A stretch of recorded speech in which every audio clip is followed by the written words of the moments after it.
Journal Record associate publisher Ted Struley is here to discuss more stories making news in business this week. After years of waiting, there is now good news on plans for a possible extension of the Heartland Flyer into Kansas. What's the latest, Ted?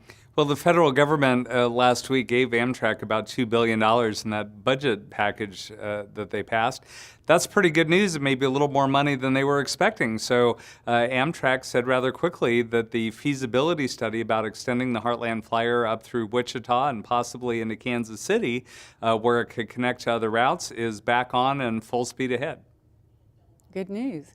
A nationwide shortage of psychiatrists is impacting Oklahoma's healthcare system. What's happening? Well, surprisingly, Oklahoma may really be dodging a bullet here. Nationally, psychiatrists are in short supply. They're now the #2 specialty in demand behind family physicians.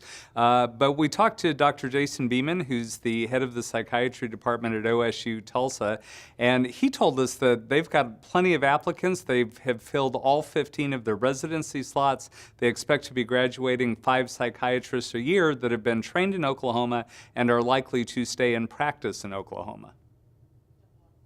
A doctor at the OU Health Sciences Center has come up with a new treatment for mothers whose babies are born with opioids in their bodies. Fill us in on that.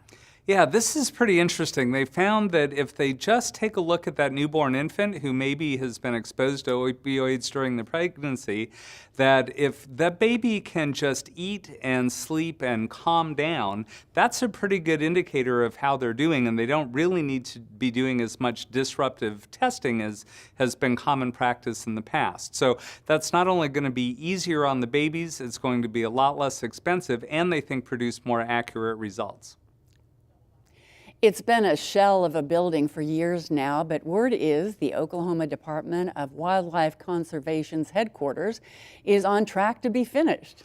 It is. This has been a pretty big project and it's gone on for quite a while, but we checked in just for an update this week. They say they are on track to finish that building by September of this year. And what are you working on for next week? Well, Liz, you know, the legislature this week increased gross production taxes to 5% at the beginning of a well's life, but there's also a state question that would raise it 5% more. We're going to take a look at how that could play out.